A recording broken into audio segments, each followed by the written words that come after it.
Hello, it's Sheila from the libraries and I'd like to do a scientific experiment with you today. And today I'm wondering how a pool floats.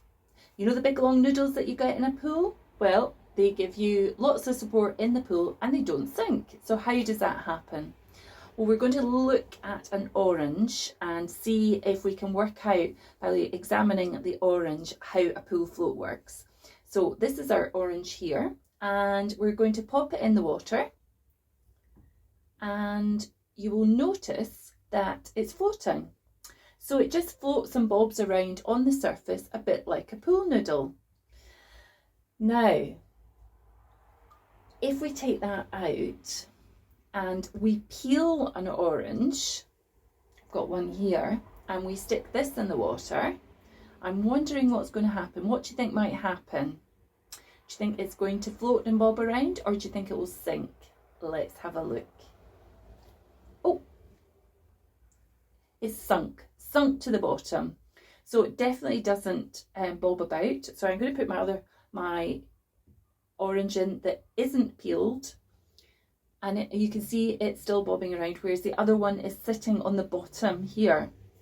And the reason for that is must be something to do with the exterior. So it's something to do with the peel. So I've got some peel here and let's see what happens when we stick in a bit of orange peel. I'm wondering what's going to happen.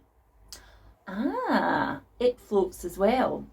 So what this is telling us is that the peel is like a layer, and the layer is obviously full of air.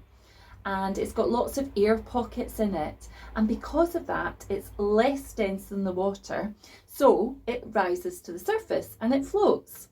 Whereas when you remove all the peel from the orange, you're taking away all the air and it just sinks. So even although it weighs less, because we've removed something from it, it still floats because it's got these little air pockets in the peel, and that supports you.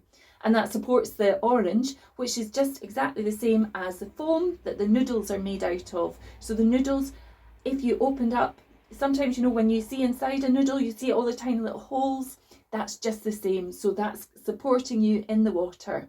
So that's our scientific experiment. How oranges can float in the water, and how a noodle floats in a pool.